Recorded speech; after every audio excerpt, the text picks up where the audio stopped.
Chigozie Oswago, and in today's lesson, we are going to discuss another very important topic in economics, which is the elasticity of demand. Okay, in our previous lesson, we discussed demand and supply, and I'll really like a situation where you go back to watch the previous recorded video or the live video of our previous lesson so that you understand what elasticity of demand is all about. And just a quick recap, we learned that demand is the willingness and ability of consumers to buy a commodity at a given price over a period of time. And we also learned that when price increases, quantity demanded usually decreases. And when the price also decreases, quantity demanded usually increases. So today we are going a little or a step further. We are not just asking whether quantity demanded will change, right? We are asking how much will quantity demand will change, or how much will quantity demand change. That is what the question for today is. And for an example, if the price of fuel increases, will people stop buying fuel completely? That is the question of today. If the price of data reduces, will students buy more data?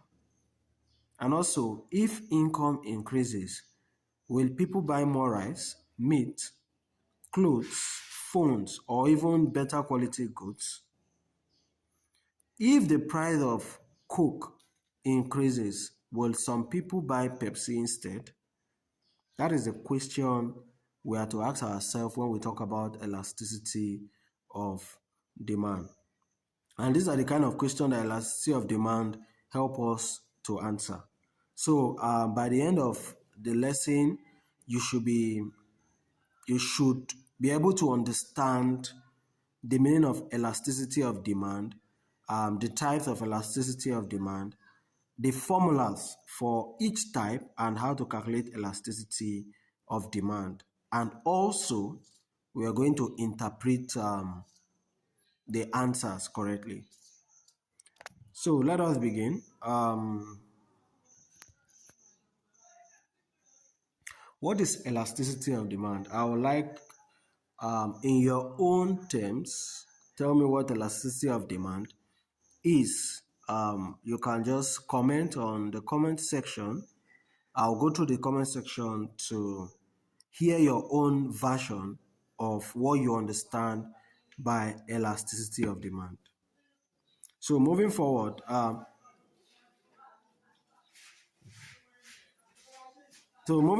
elasticity of demand explain how consumers respond when something changes, right? How consumers respond when something changes. That is elasticity of demand, right? So that change may be a change in the price of the commodity. It may also be a change in the consumer income.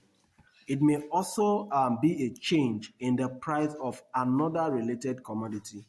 So in other words, we can say a change in close substitute commodity, right? And giving a simple Nigerian example, let's take, for example, if the price of data falls, many students may buy more data. And also, if a worker's salary increases, the person may buy more rice, more meat, more clothes, and better quality food items, right? So, in the same way, if the price of substitute commodity like Coke increases, some people will prefer to buy Pepsi instead of Coke. That is why I said change in price of related commodity.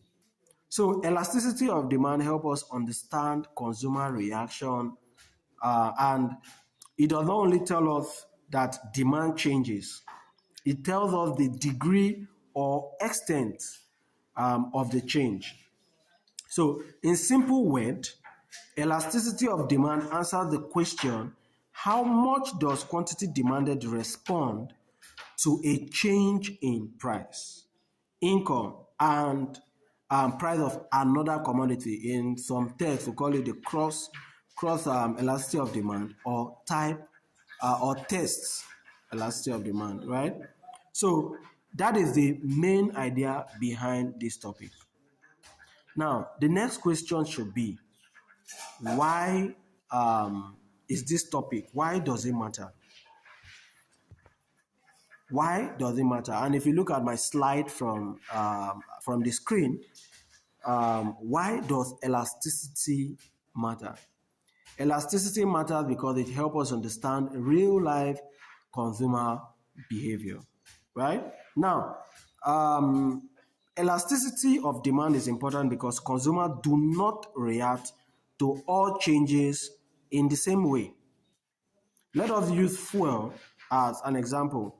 If the price of fuel in Nigeria increases, many people will still buy fuel because fuel is needed for transportation, it is needed for generator, it is needed for businesses and daily movement.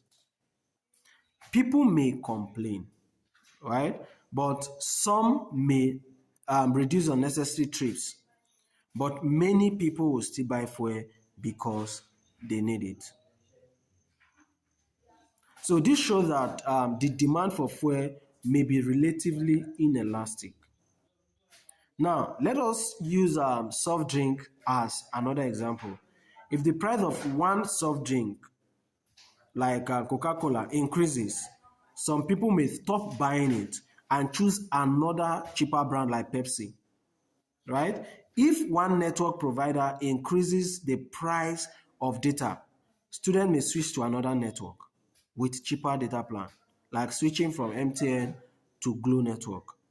And this shows that demand may be elastic when there are many substitutes. So goods with substitute demand are likely to be more of elastic demand, while goods that are not substitute are likely to be more of relatively inelastic demand. That is what this is saying. So one way or the other, the reaction between the consumers will determine the price, and that is what elasticity of demand is simply talking about. So elasticity of demand is very, very important for businesses. Imagine a business want to know whether to increase price or to reduce price or reduce its total revenue. So elasticity is important to government too. When government pays tax on certain goods, elasticity helps us understand how consumers react. So for WAEC and JAMB, elasticity of demand is important because questions often come out from the meaning, the type, the formulas, the calculation, and the interpretation. So this topic is not only how it is examinable, and it is useful in real life situations. Now, what is the meaning of demand? Like when we started this video, I said your own version of the definition of demand. I want to see it on the comment section. Tell me what you think or what you feel you know about elasticity of demand.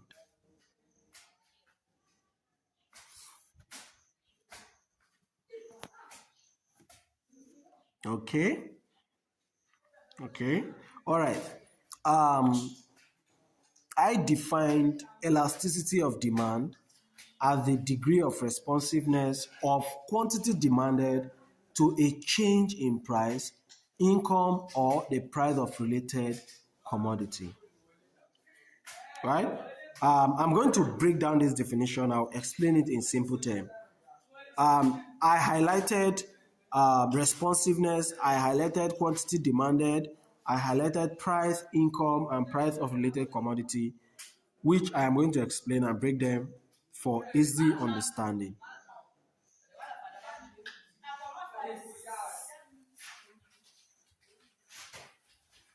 So the word responsiveness means reaction. Responsiveness, responsive. How do consumers react to price? That is responsiveness. So elasticity of demand measures how quantity demanded reacts when something changes. So if the price of a good, the quantity demanded may change if the price of the goods increases. And also, if income changes, the quantity demanded may also change. So if the price of another related commodity like Pepsi or Coke, clean and Omo, these are related commodity.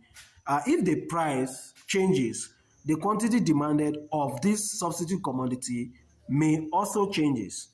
So there are three major types of elasticity of demand, which we are still going to discuss. One of the types of elasticity of demand is what we call the price elasticity of demand. The second one is what we call the income elasticity of demand. And the third one is what we call the cross elasticity of demand. Now, these three major types of demand, what do they represent? What do they even mean? They fall under the elasticity of demand, but what do they mean? The price elasticity of demand deals with changes in prices of commodity itself, just the price, right? While the income elasticity of demand deals with a change in consumer income. And the cross elasticity of demand deals with a change in related commodity. Just like I said, Pepsi and Coke, right? Clean and Omo, butter and margarine, right? These are related commodity. If you do not use one, you use the other. And under the elasticity of demand, they are called the cross elasticity of demand. Okay, now I will take them one after the other. We are going to discuss the meaning, we're going to discuss the formulas, and we're going to discuss the example. So when we talk about price elasticity of demand, we say it measures the degree of responsiveness, meaning it measures the degree or the level of reaction of the quantity demanded to a change in the price of commodity itself, right? So in a simple word, it tells us how consumer react when the price of goods changes. How do you even react when you go into the market, a bucket of rice that is supposed to be sold for 2,000 naira has increased to 5,000 naira? How do you react? That reaction is what we call price elasticity of demand, because you reacted because of the price. And that reaction can cause demand to either increase or demand to fall. Okay? So the formula for price elasticity of demand is percentage change in quantity demanded divided by percentage change in price. Percentage change in quantity demanded divided by percentage change in price. So if you are looking at my screen, you can see where I wrote the formula as PED, which is price elasticity of demand, equal percentage change in quantity demand divided by percentage change in price, right? Now, when calculating price elasticity of demand, the answer helps us to know whether demand is inelastic, elastic, unitary elastic, perfectly elastic, or perfectly inelastic.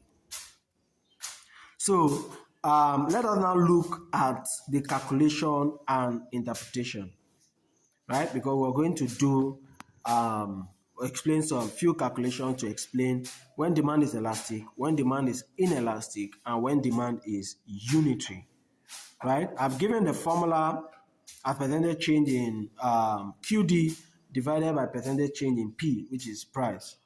So let us start with elastic demand. So if you look at my screen, you'll see an example of elastic demand. We'll say suppose the price of soft drink increases by 10% and the quantity demanded falls by 30%. So affecting the formula, we say the percentage change in quantity demanded, which is 30%, divided by percentage change in price, which is 10%, we are going to have 3. So since 3 is greater than 1, demand is said to be elastic. So in other words, when price elasticity of demand is greater than 1, demand is said to be elastic. And this means that consumer responded strongly to the change in price.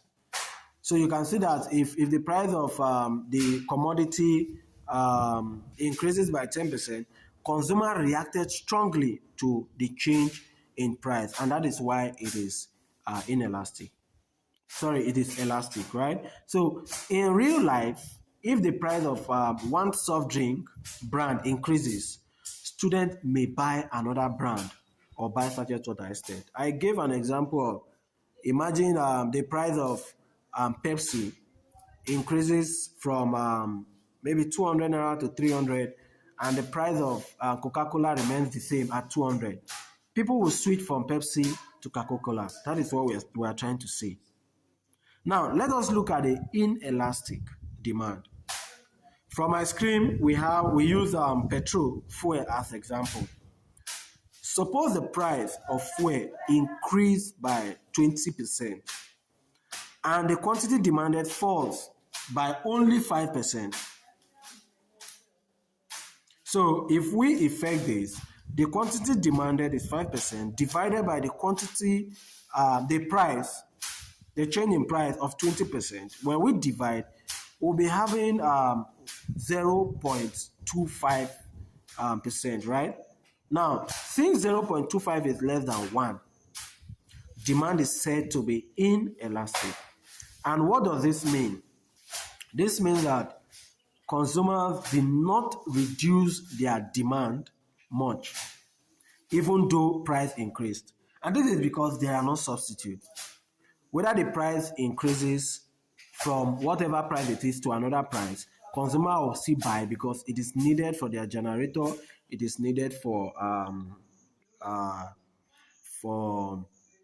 their cars, it is needed for their buses. The same thing goes to monopolistic business like electricity and other monopolistic firms, right? It tends to be inelastic because no matter how much these people fix the prices, consumer will always buy. Okay, so if we're going to discuss the last, which is in unitary, we say unitary is when demand is equal to 1. We say demand is unitary. So we are going to use snacks as an example. We say if the price of snacks increases by 15% and the demand for the snacks also falls by 15%, if we divide 15% by 15%, we are going to get 1, which means demand is a unitary elastic. It means that the percentage change in quantity demanded is exactly equal to the percentage change in price. So for price elasticity of demand, remember that if PED is greater than 1, then demand is elastic. If it's less than 1, demand is inelastic. And if it's equal to 1, demand is said to be unitary, right? So there are other degrees of price elasticity of demand. There are other degrees of price elasticity of demand, like the perfectly elastic demand and the perfectly inelastic demand. Okay, so apart from the elastic, the inelastic, the unitary, the perfectly inelastic demand. In simple words, buyers are only willing to buy at one particular price. That is to say, if you change the price of that commodity, you will not get any buyer in your shop or store, right? So if the price changes slightly, the buyer stop buying. And the value of perfectly elastic demand is infinite. So this situation is real in real life, but it is important for examination purpose. The second one is perfectly inelastic demand. It means that the quantity demanded does not change at all, even when price changes, and the value is zero. In real life also, this is rare, but we can understand it with emergency situation. Let's take for instance, if someone urgently needs a life-saving medicine, the, the person may still buy it even if the price increase because the person urgently needs it. Remember, medicine, life-saving medicine. The person had to buy it urgently because you had no choice because you need to survive. So for WAEC and JAM, remember that there are 5 degrees of price elasticity of demand, right? Now, I want us to move to the next type of price elasticity of demand, which is called the income elasticity of demand. The income elasticity of demand. And we are still going to discuss the meaning, we're discussing the formula, and we use real life examples to explain the income elasticity of demand, something you can easily relate to. Now, let us discuss income elasticity of demand. Just like price elasticity of demand is the degree of responsiveness to a little change in price of goods and services, income elasticity of demand measures also the degree of responsiveness of quantity demanded to a change in consumers' income.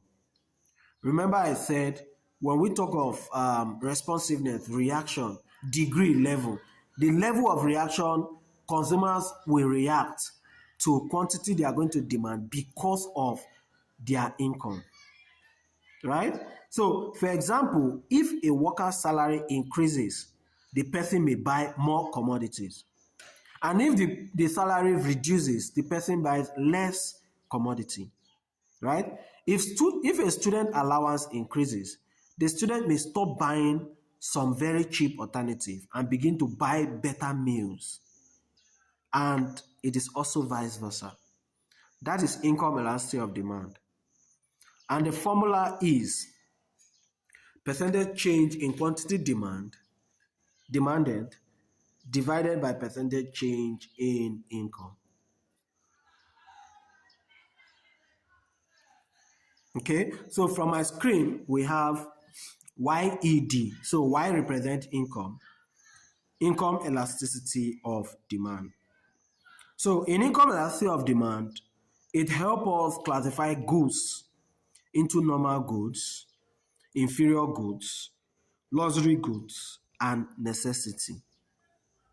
Okay, now let us calculate and interpret them one after the other. We are starting with a normal good. When you say a goods is normal, this is a normal goods, right?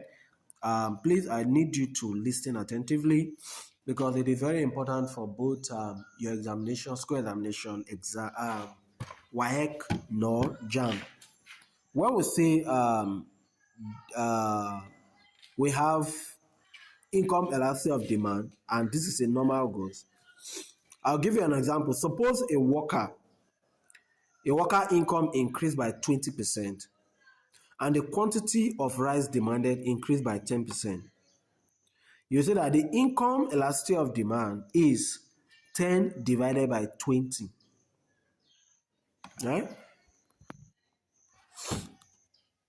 So for my screen, you are going to see the income is 20% and the demand for rice is 10%. So when we divide 10 by 20, we have 0.5. Right? 0.5. So since the income elasticity of demand is positive, rice is a normal good in this example. So a normal goods is a goods whose demand increases when income increases. That is the simple definition of a normal goods. So if your income is increasing and you are buying more commodities, it is a normal good. Okay? So it is a normal good.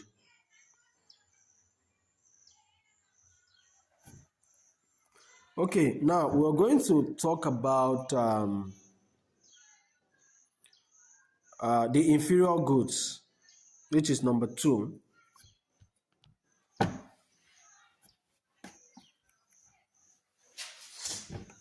Let me meet Musala. Okay, we're going to talk about number 2. Sorry for the interruption. We'll talk about number 2, which is the inferior goods. Suppose a student's allowance increases by 50%, and the quality or the quantity of very cheap noodles demanded falls by 20%, right? So our income elasticity is, because it reduces, is negative. So we are having a negative 20 divided by a positive 50%, which will give us a negative 0.5. So since income is negative, the goods is an inferior goods. So an inferior goods is a good whose demand falls when income increases. For example, when a student allowances increases, and student may reduce the consumption of very cheap noodles and start buying rice and chicken more often. Okay, now let us look at the luxury good. Suppose income increased by 20% and demand for,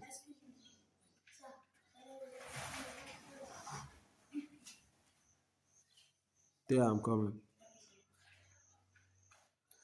Suppose the income increased by 20% and demand for expensive good increases by 20%.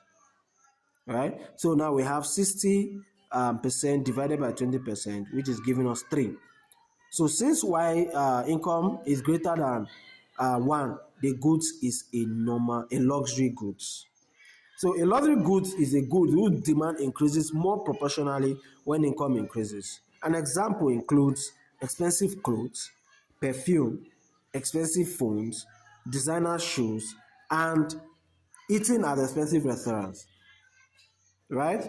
Now, looking at when we say a necessity, it is from our example here, you can see that necessity goods, we have 40% increase in income, which led to a 5% increase in salt, right? And when it is being divided, we have 0.125. We have 0.125.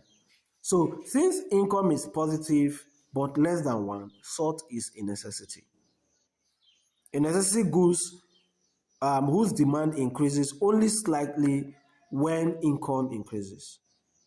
An example is, even if your income doubles, you will not buy bags of salt every week. You may still buy almost the same quantity, right? So if income elasticity, for income elasticity, I want you to always remember that it is when it's positive, it's a normal goods. When it's negative, it's an inferior goods. When it's greater than 1, it's a luxury goods. And when it is positive but less than 1, it is a necessity goods. So this complete income elasticity of um, demand. Okay, so we are going to discuss cross elasticity of demand in our next video. So we'll just stop at the income elasticity of demand, and we'll continue with cross elasticity of demand in our next video. So please, I will need you to stay tuned and always subscribe to our channel at Dpenomics Academy. See you next time. Thank you.